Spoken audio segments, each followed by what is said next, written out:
Merry Christmas, Damion, Karlee, and JJ. You've been so good this year. I wanted to send you a special Christmas message and tell you a little bit about the North Pole and maybe tell you a story.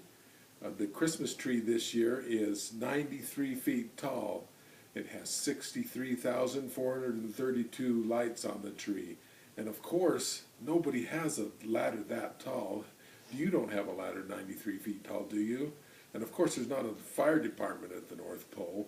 So I got the reindeer to help me string the lights. They fly up around the tree and put the lights on, and then Rudolph puts the star up on the top of the highest bough. This story that I would like to tell you, it's one of my favorites. It's called The Night Before Christmas, but it also has another name which might give you a clue on why it's my favorite. It's also called A Visit from St. Nick. It's all about me.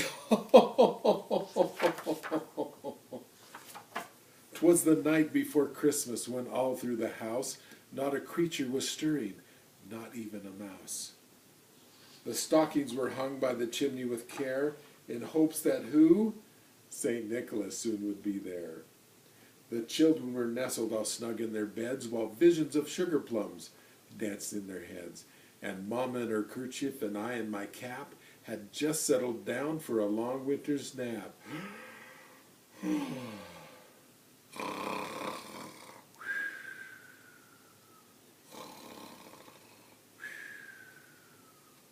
When out on the lawn there arose such a clatter, I sprang from my bed to see what was the matter.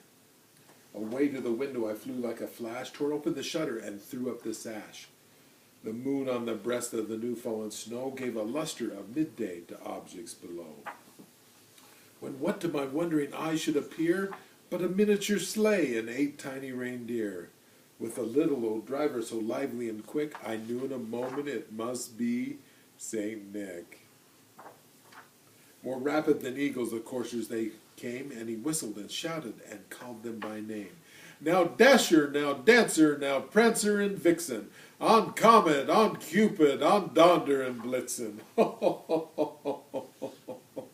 To the top of the porch, to the top of the wall, now dash away, dash away, dash away all.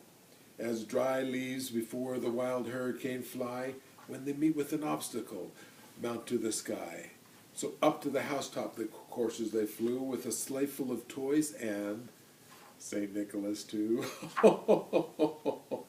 And then in a twinkling I heard on the roof the prancing and pawing of each little hoof. As I drew in my head and was turning around, down the chimney St. Nicholas came with a bound.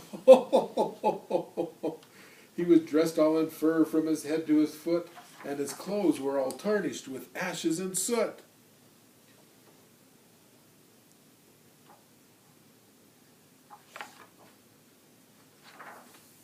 A bundle of toys he had flung on his back, and he looked like a peddler just opening his pack. His eyes how they twinkled, his dimples how merry, his cheeks were like roses, his nose like a cherry. His droll little mouth was drawn up like a bow, and the beard on his chin was as white as the snow. The stump of a pipe he held tight in his teeth, and the smoke, it encircled his head like a wreath.